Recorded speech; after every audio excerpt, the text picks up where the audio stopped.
नमस्कार, आदाब दोस्तों। आज शहीद दिवस है।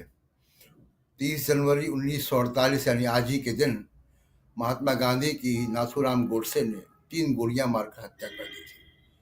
और गांधी का विचार लेकिन आज भी जिंदा है। गांधी को गोडसे और गोडसे के विचार को मानने वाले लोग आज भी गांधी के विचार को नहीं मार पाए। और अब जबकि हम लोग 2024 में हैं और हम देखते हैं कि गांधी के विचार को पूरी दुनिया स्वीकारती है।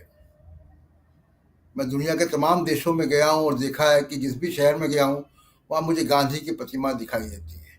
लेकिन विडंबना ये है कि जब हम आज़ादी के गोल्डन जुबली मना रहे हैं, अमृतकाल, और अभी हमने सुप्रीम कोर्ट या संविधान की 26 जनवरी की 75वीं वर्षगांठ मनाई, लेकिन गांधी को लेकर बहुत अजीब तरीके की बातें, गोडसे का महिमा मंडन इस सरकार के या सरकार के समर्थक लोगों के द्वारा, आरएसएस के समर्थक लोगों के द्वारा होता रहा है। और आज मैं बात करूंगा, हमारे विशेष मेहमान इस चर्चा में होंगे डॉक्टर राकेश पाठक। डॉक्टर राकेश पाठक भोपाल से हमारे साथ जुड़ रहे हैं और डॉक्टर राकेश पाठक गांधीवादी विचारक हैं, पत्रकार हैं। और आज जब हम उनसे बात कर रहे हैं तो वो गांधी भवन भोपाल में उपवास में बैठे हुए हैं। और इसके पहले की चर्चा शुरू करें, एक बात और बता दूं कि महात्मा गांधी की शिक्षा को लेकर, उनकी बैरिस्टर की डिग्री को लेकर जम्मू कश्मीर के उपराज्यपाल ने सवाल खड़े किए थे और उस पर कोर्ट चले गए डॉक्टर राकेश पाठक। उस पर भी एक फैसला आया है और वो प्रतिकूल फैसला है, लेकिन चर्चा में आया वो मामला। तो राकेश जी, पहली बात तो ये कि उपवास में क्यों आज के दिन? प्रशांत जी, बहुत धन्यवाद। मैंने अपने उपवास के 2 उद्देश्य अपने मन में रखे थे, जो मैंने लिखा भी है। पहला तो ये कि हम सब लोग अपने कामकाज में, दैनिक जीवन में मनसा वाचा कर्मणा, मन वचन कर्म से ऐसी भूलें करते रहते हैं अपनों के प्रति, परायों के प्रति, अनजान लोगों के प्रति, जिन्हें कहना चाहिए गांधी के अगर शब्दों में कहें तो वो शाब्दिक हिंसा या विचार की हिंसा में ही आते हैं। हम सब लोग सोशल मीडिया पर एक्टिव हैं, आप भी, हम भी पत्रकार हैं। इस नाते कई बार किसी पक्ष की आलोचना करने में, किसी की मीमांसा करने में हमसे कहीं ना कहीं सीमाएं टूट जाती हैं। मुझे व्यक्तिगत रूप से ऐसा लगा कि कम से कम अगर मैं घर का पथिक हूं, उस रास्ते पर चलना चाहता हूं, तो गांधी जी तो कहते थे शब्द की हिंसा भी उन्हें स्वीकार नहीं है।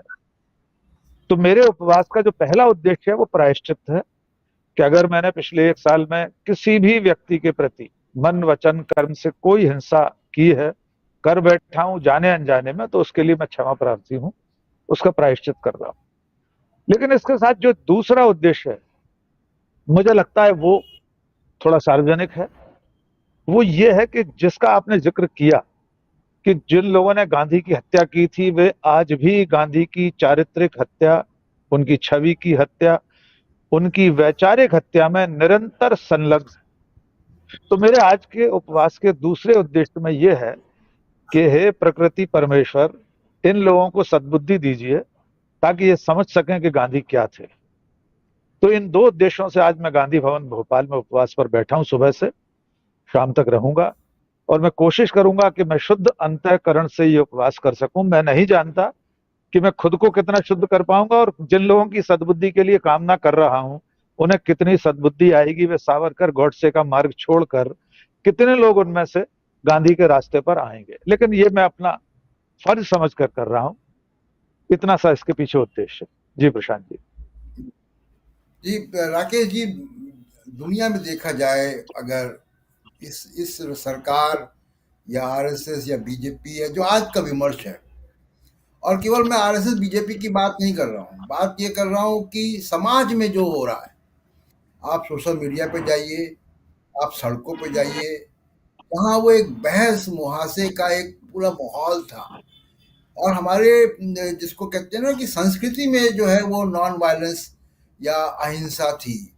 कि विचारों में हम जरूर एक दूसरे के मुखालिफ हो सकते हैं, लेकिन एक दूसरे के गाली गलौज या मारपीट या इस तरीके की बातें नहीं होती। लेकिन आज आप देखिए कि माहौल बिल्कुल उल्टा है। आप किसी से बहस नहीं कर सकते। तो कहीं गांधी के विचार से समाज हटा भी है, इसको स्वीकार करना पड़ेगा। केवल मैं आरएसएस की बात नहीं कर रहा हूँ कि वो ट्रोल चलाएंगे। आज वो एक ट्रेंड चलाएंगे, गोडसे गौर अमर से रहे अमर रहे या, जी। और वो हर 30 जनवरी को या 2 अक्टूबर को वो ट्रेंड चलता है सोशल मीडिया पे। लेकिन समाज क्यों अ, हट गया गांधी के रास्ते से?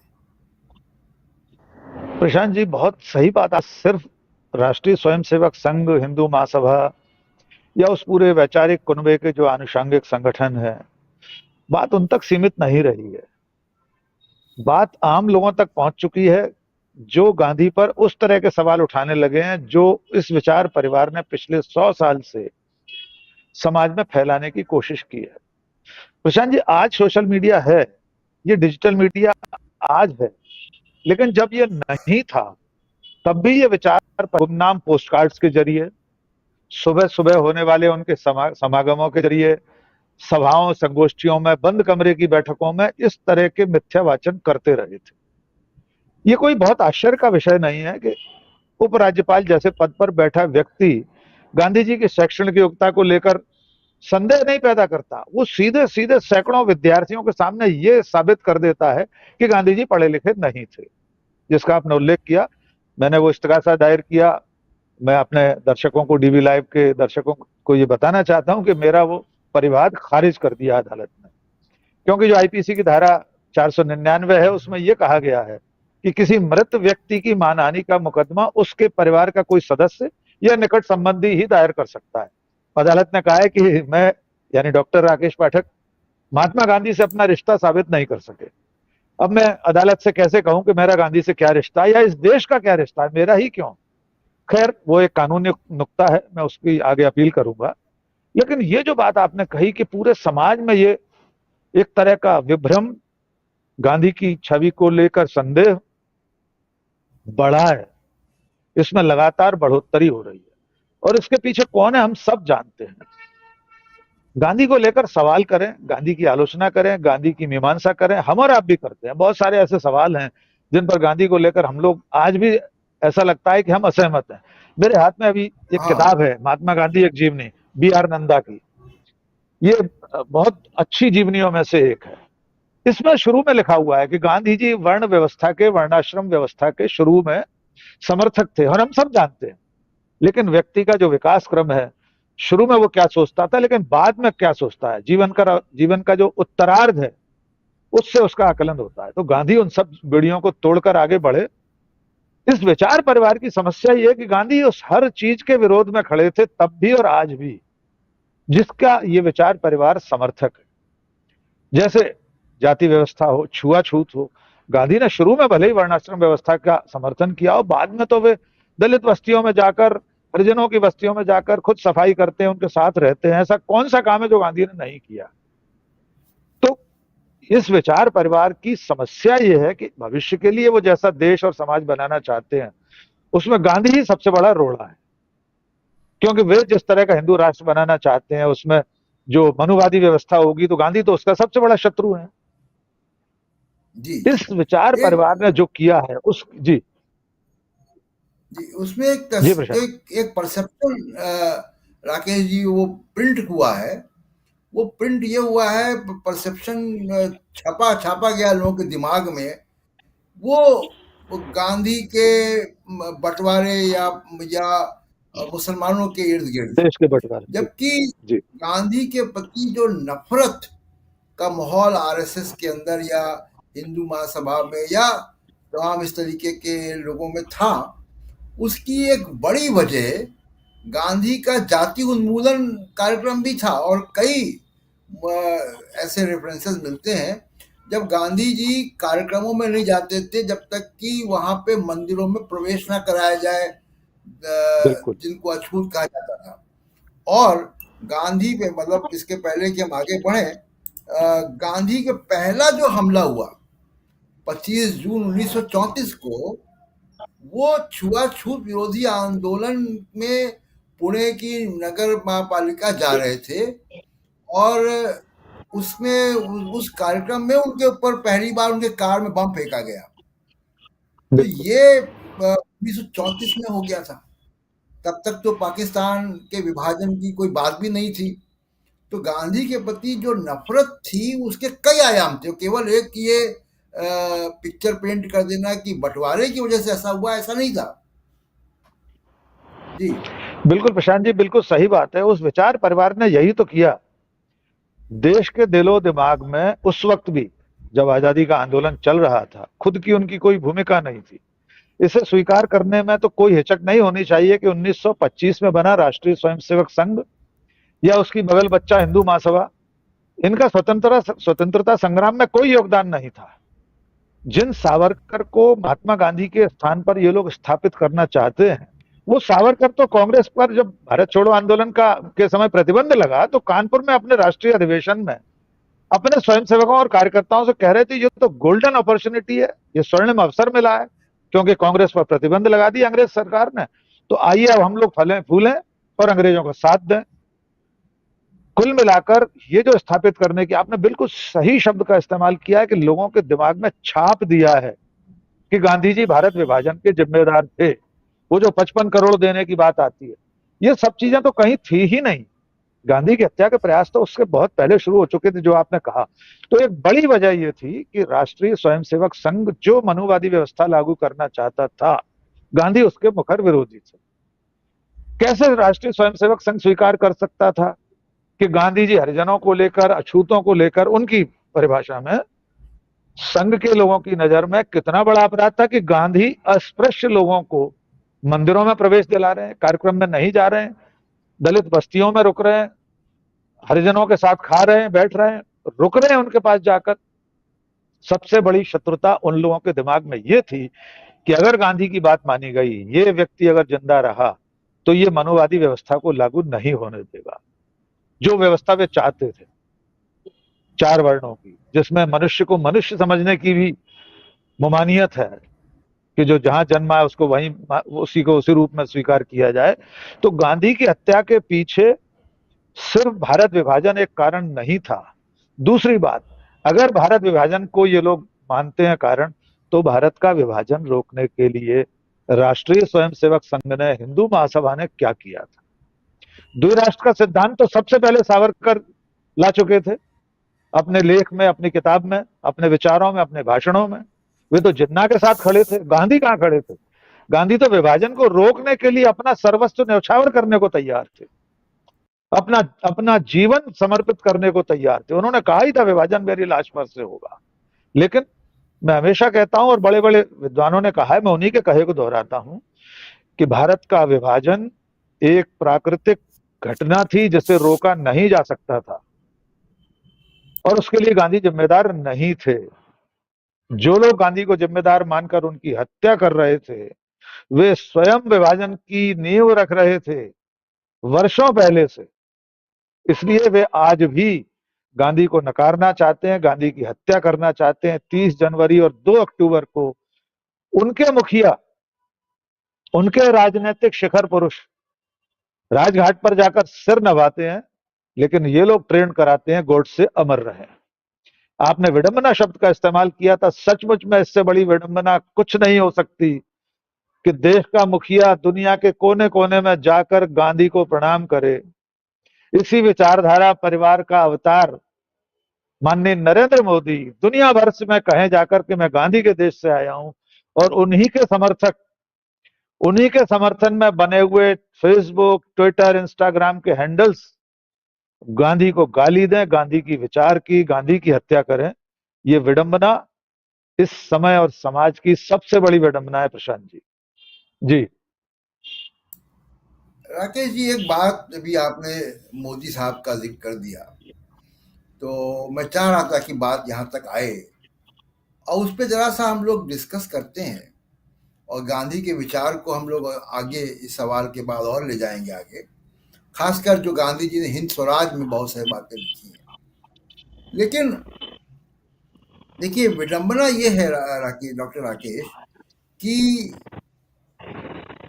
अल्बर्ट आइंस्टीन, इतना बड़ा वैज्ञानिक, और वो ये कहता है कि आगे आने वाली नस्लें विश्वास नहीं करेंगे कि हाड़ मास से बना हुआ एक व्यक्ति इस धरती पर चला था। बिल्कुल सही।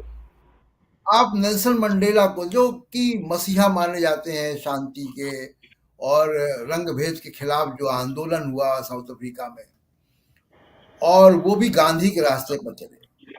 बराक ओबामा गांधी के बहुत बड़े प्रशंसक हैं।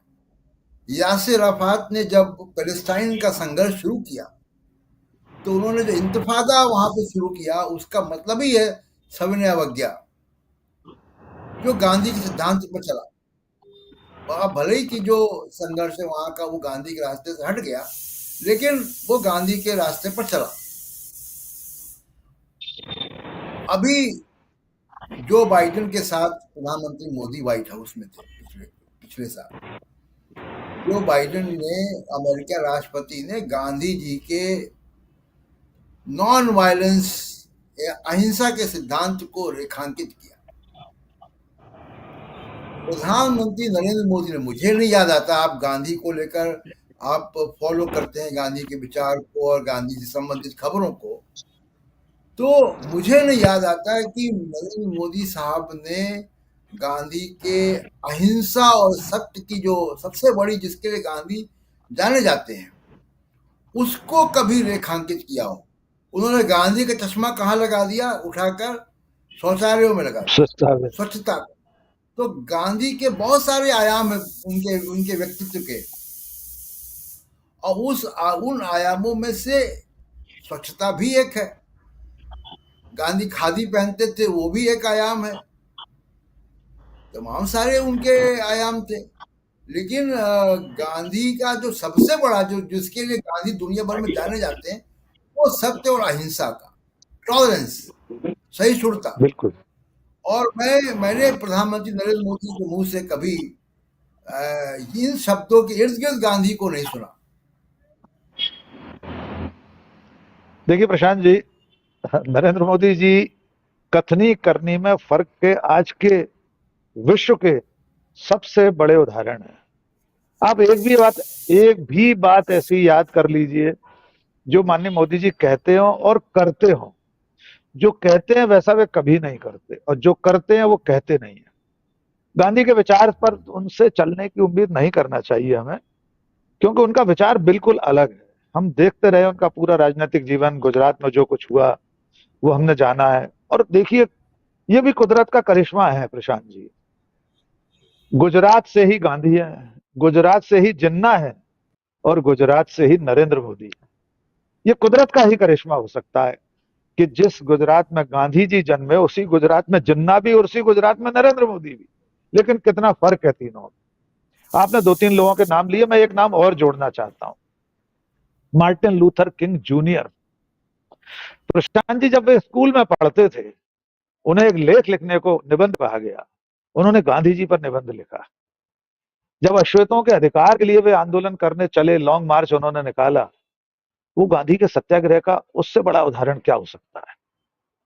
उन्होंने कहा था कि वे तो गांधी की प्रेरणा से ही ये रास्ता, सत्याग्रह और लॉन्ग मार्च पर निकले हुए हैं। बाद में भारत आए, गांधी जी की समाधि पर भी गए।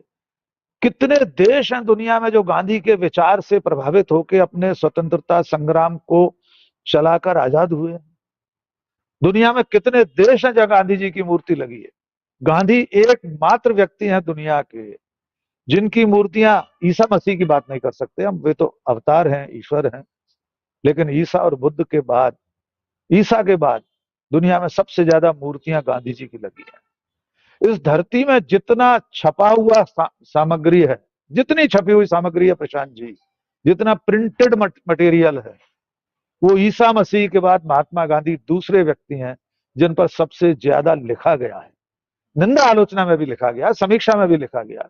इतनी जीवनियां गांधी जी की लिखी गई हैं, इतनी जीवनियां दुनिया में किसी और व्यक्ति की नहीं। दुनिया में 100 देश कम से कम ऐसे हैं जिन्होंने डाक टिकट जारी किए हैं गांधी जी पर, सिक्के जारी किए हैं। और तो और, जिस ब्रिटिश हुकूमत को गांधी के कारण भारत छोड़कर जाना पड़ा, उसकी संसद के सामने हमारे बापू खड़े हैं लाठी लेकर। उस अंग्रेज साम्राज्य ने गांधी जी की जयंती पर डाक टिकट जारी किया था, जबकि इंग्लैंड में सिर्फ राज परिवार के लोगों पर डाक टिकट जारी होता रहा है। महात्मा गांधी दुनिया के पहले ऐसे व्यक्ति थे जिसके ऊपर ब्रिटिश सरकार ने गैर राज परिवार के व्यक्ति के नाते के होते हुए भी डाक टिकट जारी किया था। तो हम नरेंद्र मोदी से क्या उम्मीद करें कि वे अमेरिका जाकर या अमेरिका के व्हाइट हाउस में गांधी जी की कोई चिन्ह या कोई उनकी सामग्री, कोई निशानी उन्हें भेंट की जाए, या ब्रिटिश जब लंदन में जाएं तो वहां उन्हें कोई रुमाल भेंट कर दिया जाए गांधी जी का, तो वे उसका महत्व तो समझेंगे। वे गांधी के सत्य अहिंसा के विचार को ही नहीं समझ पाए हैं आज तक, तो उनसे हम कोई उम्मीद नहीं करते। इसीलिए उनका पूरा विचार परिवार हमेशा गांधी की हत्या में, गांधी की वैचारिक हत्या में लगा रहता है।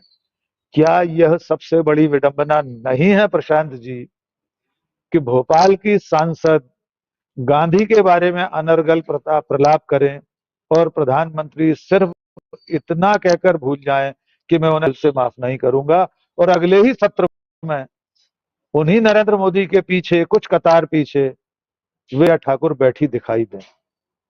इससे बड़ी विडंबना और क्या हो सकती है।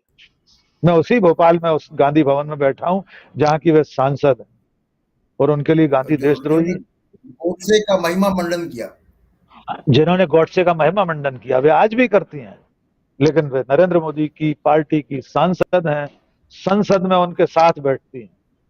तो उनसे अगर प्रशांत जी आप ये उम्मीद कर रहे हैं कि वे अमेरिका जाएं या दक्षिण अफ्रीका जाएं या कहीं जाएं, या 30 जनवरी को राजघाट जाकर नमन कराएं, वे उनके विचार से सहमत नहीं हो सकते। उनकी अंतरात्मा से पूछिए उन पर क्या बीतती होगी जब उन्हें जापान जाकर गांधी की प्रतिमा का अनावरण करना पड़ता हो हिरोशिमा में।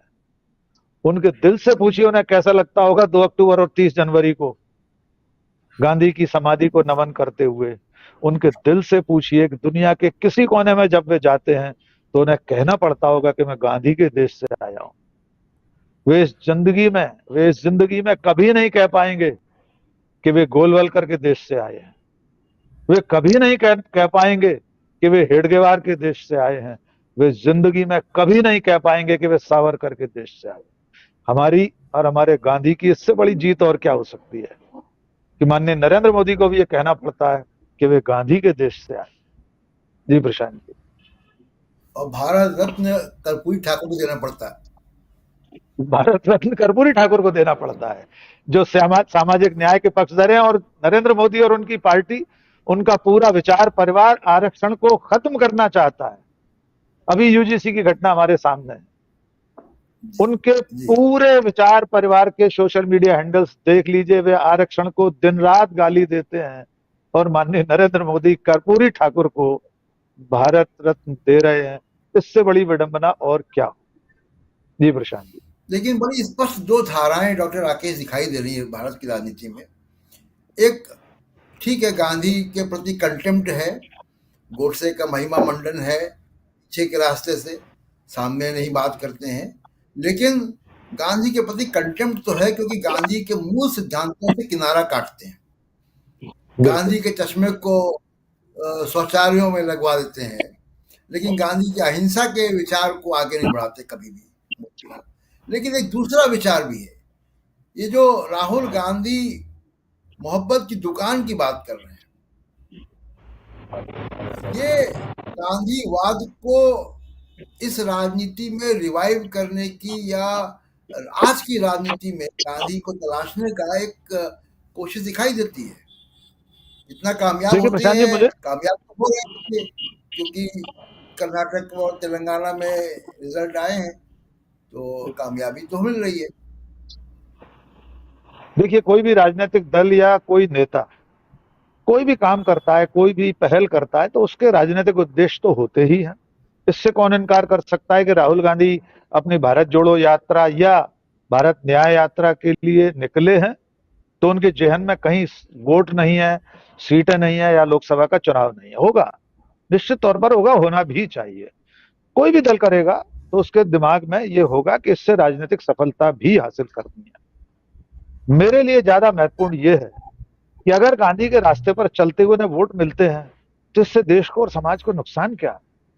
अगर कुछ लोग नफरत फैलाकर वोट बटोर रहे हैं, सत्ता हासिल कर रहे हैं, बार बार चुनाव जीत रहे हैं, हिंदू मुस्लिम खाई को चौड़ा करके चुनाव जीत रहे हैं, अगर कोई व्यक्ति उस खाई को पाट कर जोड़ने की बात करके वोट हासिल कर लेता है तो ये तो गांधी की जीत होगी, गांधी के विचार की जीत होगी।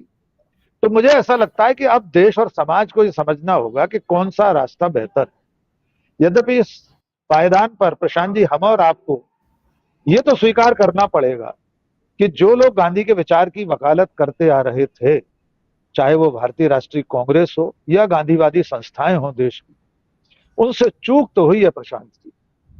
आजादी के बाद गांधी के विचार को, के रास्ते को बलाए ताक रख के बाकी सब काम होते रहे। आज याद दिलाना पड़ रहा है बार बार। क्या इस देश को गांधी के बारे में याद दिलाने की जरूरत थी? जिस देश में पटेल की सबसे बड़ी मूर्ति लग गई, उस पटेल की जो गांधी के अनुयायी थे, उस पटेल को पूजने वाले गांधी को गाली दे रहे हैं।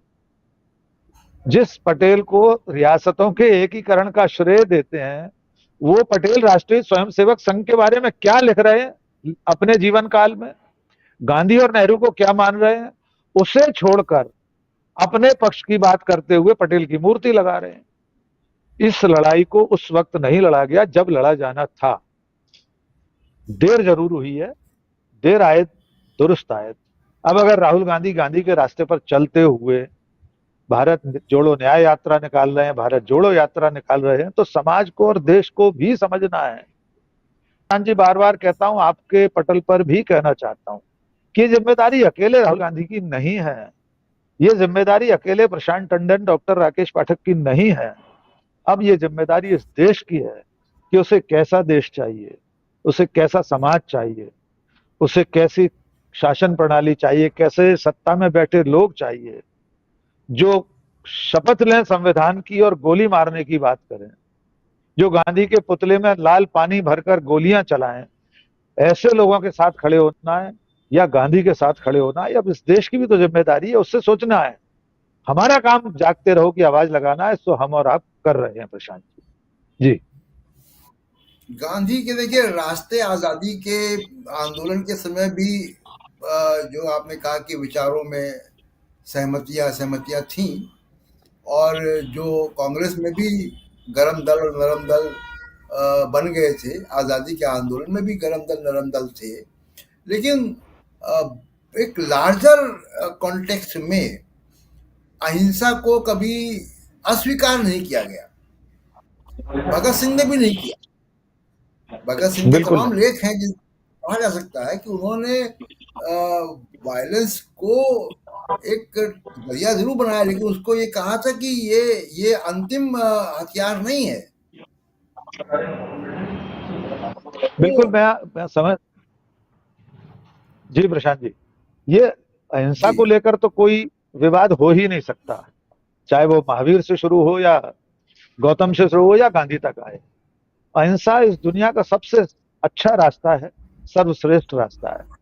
गांधी ने उसको जन जन तक पहुंचाने का काम किया। ये देश महावीर और गौतम को भूल चुका होगा शायद उस वक्त, या उसे लगा नहीं होगा कि ये ऐसा कोई औजार हो सकता है जिससे अंग्रेजों जैसी सार्वभौम सत्ता को हटाया जा सकता है। लेकिन गांधी ने उस औजार को लोगों के हाथों में पहुंचाया, और भगत सिंह भी ये जानते थे, चंद्रशेखर आजाद भी ये जानते थे कि अंग्रेज सिर्फ हिंसा से भारत छोड़कर नहीं जाएंगे। वो जो कीर्ति अखबार में लेख है भगत सिंह का, उसमें भी नेहरू के पास जाने की बात कर रहे हैं, युवाओं से कह रहे हैं नेहरू के पास जाओ, नेहरू का रास्ता सही रास्ता है। भगत सिंह की फांसी को लेकर संघ परिवार और उसके समर्थक लगातार हमारे गांधी को कटघरे में खड़ा करते हैं कि गांधी जी ने कुछ नहीं किया भगत सिंह की फांसी को रोकने के लिए।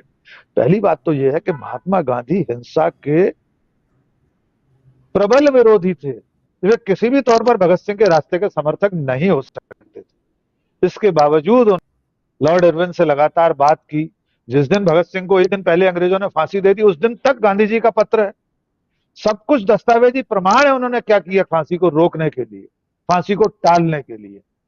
और उसके बाद दो सवाल और, जब शहीद आजम भगत सिंह को फांसी हो गई और उसके बाद जो कांग्रेस का अधिवेशन हुआ, उसमें गांधी जी को ट्रेन में यात्रा करते समय, लाहौर कराची पहुंचते समय काले झंडे दिखाए गए। पंजाब के युवाओं ने उनका विरोध किया, गांधी जी ने उससे भी स्वीकार किया। और उस अधिवेशन में जब भगत सिंह का पूरा परिवार शामिल हुआ, कांग्रेस के अधिवेशन में भगत सिंह की फांसी के बाद वहां पर शोक प्रस्ताव पारित हुआ। सेंट्रल असेंबली में मोतीलाल नेहरू ने प्रस्ताव पारित किया, निंदा प्रस्ताव पारित कराया। पंजाब की असेंबली में कांग्रेस के विधायकों ने इस्तीफे दिए, गोपीचंद भार्गव और एक और विधायक थे कांग्रेस के, उन्होंने इस्तीफे दिए। बाद में गोपीचंद भार्गव मुख्यमंत्री बने पंजाब के। सवाल यह है कि जब भगत सिंह को फांसी दी जा रही थी, वो जो प्रक्रिया चल रही थी, तब राष्ट्रीय स्वयंसेवक संघ क्या कर रहा था, हिंदू महासभा क्या कर रहा था? संघ तो 1925 में बन गया था प्रशांत जी। संघ के पूरे साहित्य में शहीद आजम भगत सिंह का नाम नहीं है। उनकी फांसी पर कोई शोक प्रस्ताव पारित नहीं किया, कोई श्रद्धांजलि नहीं दी संघ ने भगत सिंह को। ऐसे लोग अगर ये कहें कि गांधी जी दोषी हैं और फिर वे इनके पक्ष में खड़े दिखाई दें, संघ परिवार, आपने देखा होगा प्रशांत जी, सोशल मीडिया पर चंद्रशेखर आजाद, भगत सिंह, इन्हें अपना बनाने की कोशिश करता है, क्योंकि इनके पास अपना कोई नायक नहीं है। आजादी की लड़ाई में संघ और हिंदू महासभा के पास अपना कोई नायक, महानायक नहीं है। इसलिए वे या तो दूसरे नायकों का अपहरण करते हैं या उन्हें खारिज करते हैं। जैसे गांधी को खारिज करेंगे, पटेल को अपना बनाने की कोशिश करेंगे, और भगत सिंह को ये क्या, किस मुंह से अपना बनाएंगे? भगत सिंह तो घनघोर वामपंथी थे, घनघोर कम्युनिस्ट थे, उन्हें ये किस मुंह से अपना कह सकते हैं? तो कुल मिलाकर अहिंसा को लेकर आपका जो प्रश्न था, गांधी का रास्ता, अहिंसा का रास्ता, वो रास्ता था जिसके रास्ते पर चलकर दुनिया के तमाम देश आजाद हो गए। आज भी दुनिया के तमाम देशों में जितने आंदोलन चलते हैं, वे ज्यादातर गांधी के रास्ते पर ही चलते हैं। जितनी हिंसक क्रांतियां हुई हैं उनको अलग रख दीजिए, लेकिन उनका प्रतिशत तो बहुत कम है। अमेरिका तक में अगर सड़क पर कोई आंदोलन होता है, कोई जुलूस निकलता है, कोई सत्याग्रह होता है, वो गांधी का ही तो रास्ता है। लोग दुनिया के नहीं, संसद भवनों में अगर धरने उनके पर बैठते हैं, प्लेकार्ड वो में, गांधी का रास्ता। उनके प्लेकार्ड और नारों में भी गांधी होता है। गांधी ही है, गांधी ही होता है। तो कुल मिलाकर अहिंसा के रास्ते पर तो सबको चलना होगा, पूरी दुनिया को गांधी के रास्ते को ही मानना पड़ेगा। जी प्रशांत जी। जी डॉक्टर राकेश, गांधी भवन से आप जुड़े, आप उपवास में हैं और आपने गांधी के बारे में विचार रखे, बहुत बहुत शुक्रिया आपका डॉक्टर राकेश आपका। और बहुत धन्यवाद। ये देश की विडंबना है कि इतना बड़ा सत्य और अहिंसा का विचारक हमारे देश में जन्मा, और आज दुनिया जब न्यूक्लियर मिसाइलों के जखीरे बैठी है, जब चारों तरफ युद्ध की, चाहे फिलिस्तीन हो या अफगानिस्तान हो या सीरिया हो, तमाम जगह युद्ध की बातें सुनाई देती हैं। भारत में भी आप देखिए कि लिंचिंग से लेकर तमाम तरीके के सोशल मीडिया पर इस तरीके के हिंसक विचार दिखाई देते हैं। तो गांधी को जिंदा रखना और गांधी का विचार को जिंदा रखना भारत के भविष्य के लिए बहुत ज़रूरी है। और आज मुझे इंतज़ार रहेगा कि कभी प्रधानमंत्री नरेंद्र मोदी गांधी के अहिंसा के सिद्धांत पे भी अपने विचार रखें। आपने डॉक्टर राकेश पाठक को सुना, बहुत बहुत शुक्रिया, धन्यवाद।